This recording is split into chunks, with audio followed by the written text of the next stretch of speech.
Assalamualaikum. Saya Muhammad Syafiq bin Kamsani, wakil kepada rakan-rakan saya Muhammad Saifullah bin Abdul Rauf, Syukri bin Ahmad, Muhammad Azrul Amin Rashid bin Muhammad Rosli dan Nuriman bin Nur Aziz. Saya akan membentangkan tugasan kumpulan tajuk Warisan Budaya Bangsa. Nama pensyarah Dr. Zulhilmi Faidi. Saya akan masuk kepada perkenalan dahulu. Warisan ketara. Tafsiran warisan kebudayaan ketara berdasarkan sesuatu yang tetap dan tidak bergerak. Tindakan kegiatan yang dilakukan oleh manusia dalam bentuk aktiviti ekonomi dan sosial semasa usaha untuk memenuhi keperluan kehidupan. Kawasan boleh dijelaskan sebagai tempat kediaman yang dibina oleh manusia sebagai perlindungan. Begitu juga monumen yang dibina atau didirikan oleh manusia untuk keperluan hidup. Artifak-artifak dibentuk seperti patung pada masa dahulu telah menjadi amat bernilai pada masa kini dan masa depan. Bangunan yang dibina mengikut keperluan dan zaman telah menjadi sesuatu yang amat bernilai dari segi bina dan hiasan ukiran dinding dan tiang bangunan. Warisan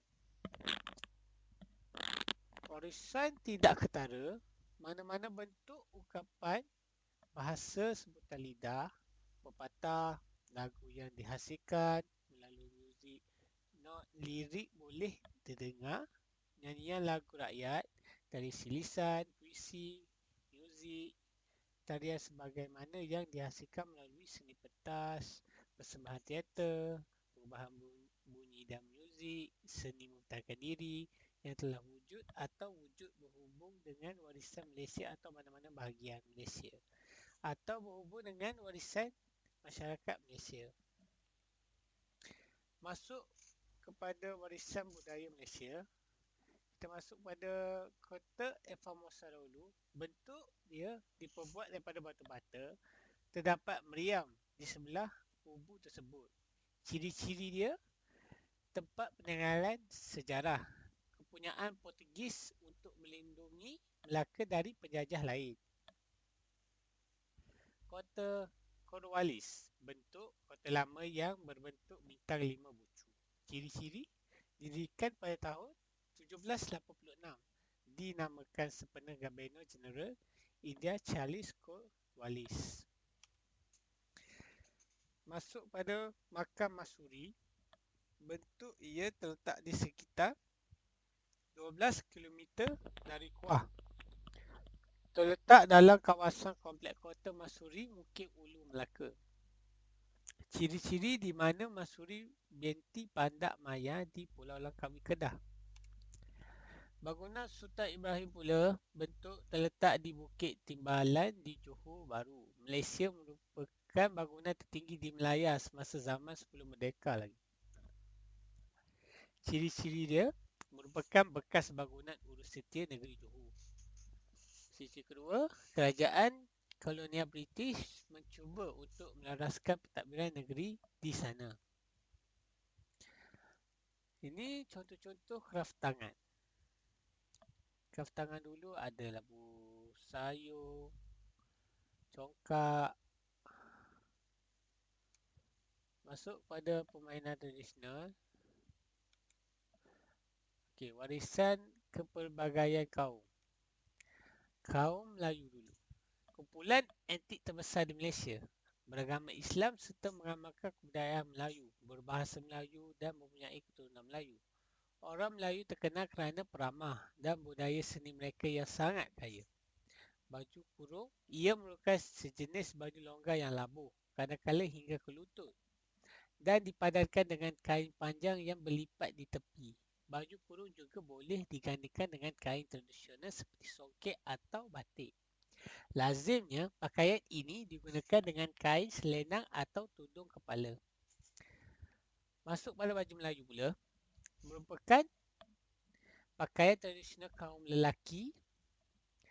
Baju Melayu merupakan kemeja longgar yang dipakai dengan seluar panjang. Pakaian ini selalu diganding dengan kain samping yang diikat di bahagian pinggang. Kompang digunakan bagi tujuan menyampaikan pelbagai jenis pesanan.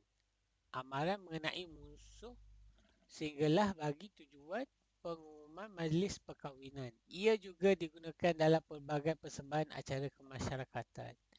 Digunakan di pelbagai majlis seperti perayaan Hari Kemerdekaan, pelbagai majlis rasmi serta majlis perkahwinan.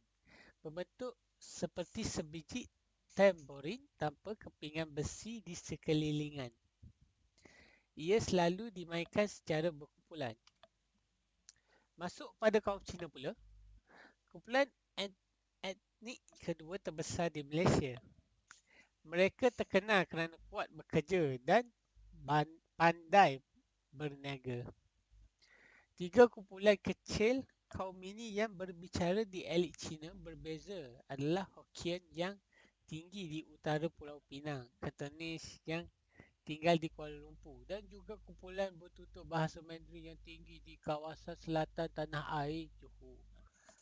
Cheongsam dan Samfu mempunyai leher yang tinggi, batan di bahagian bahu, bentuk yang sendat di pinggang dan sebelahan di kiri dan kanan. Pakaian ini selalu diperbuat daripada kaum sutera, santin dan lain-lain jenis kain lembut. Merupakan pakaian tradisional bagi kaum lelaki dan wanita Cina. Persembahan singa dipersembahkan ketika perayaan Hari Tahun Baru Cina. Sebuah tarian bersemangat yang sentiasa diiringi paulan gendang, tagu Cina dan simbal serta memerlukan keberanian dan penataan gerak tarian yang tepat di antara penari-penarinya. Masuk pada tarian naga pula. Naga adalah sejenis haiwan dongeng yang melambangkan kuasa luar biasa dan kebaikan, kesuburan, kewaspadaan serta kehormatan dalam budaya Cina. Dipersembahkan ketika sambutan Tahun Baru Cina dan dipercayai membawa tuah dan kekayaan bagi Tahun Baru. Tarian ini memerlukan seramai 60 orang. Masuk pada kaum India pula. Kumpulan etnik ketiga terbesar di Malaysia. Kebanyakan berasal daripada pendatang dari selatan India yang berbahasa Tamil yang datang ke Malaysia sewaktu zaman penjajahan British dahulu. Mereka datang ke sini untuk mencari kehidupan yang lebih baik, luar daripada sistem kasta yang diamalkan di India. Kebanyakan beragama Hindu, mereka turut membawa budaya mereka yang unik serta pembina kuil, makan pedas dan pakaian sari yang mewah. Sari, sebidang kain berukur 5 hingga 6 ela panjang dipadankan dengan kain dalam yang berwarna seakan-akan kain sari tersebut. Kain sari ini dililit pada bahagian badan dan bahagian hujungnya yang bersulam diletak di atas bahu kiri. Kain dalam berfungsi menyokong kain sari tersebut dari terlucut. Kurta pula, pakaian tradisional bagi kaum lelaki India di majlis rasmi. Kemeja banyak yang sampai ke lutut dan lazimnya diperbuat daripada kain kapas dan linen. Tarian tradisional India berasal dari negeri Tamil Nadu di selatan India. Mengandungi 6 peringkat iaitu Alanipu, Gatiswara, Sakdam, Warnam, Padam dan Tilana. Kesemuanya berperingkat ini menggabungkan elemen narita atau tarian tulen dan nritya mengandungi adarus atau unit tarian asas. Tarian Kathak berasal dari negeri Uttar Pradesh dan Rajasthan. Kathak dikenali sebagai Brashras. Diadakan selepas berdoa kepada Tuhan Ganesha.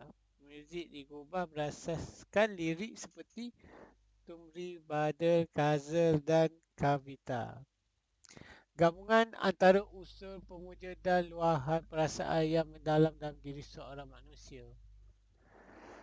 Terdapat Devadasis yang dianggap suruhan Tuhan yang menarikan sejenis tarian memuja dikenal sebagai Bharatanatyam Mahari. Pengasas Odisi tradisional dan Maribi Manipuri juga berasal dari kuil. Kesimpulannya, sebagai rakyat yang berjiwa patriotis, darah kita mengalir deras, warisan daripada nenek moyang kita. Hal ini dikatakan sedemikian kerana manusia tidak mungkin melupakan asal-usulnya kerana berpegang pada sikap kacang lupakan kulit. Sebagai remaja, saya akan mengaktifkan diri dalam persatuan atau kelab permainan tradisional. Dengan menyertai aktiviti di dalam kelab tersebut, saya dapat memahami permainan tradisional yang terdapat di Malaysia. Bab kata peribahasa, tak kenal maka tak cinta. Oleh hal yang sedemikian, warisan bangsa hari ini dapat diturunkan dari satu generasi kepada satu generasi. Sekian saja daripada saya. Terima kasih. Assalamualaikum.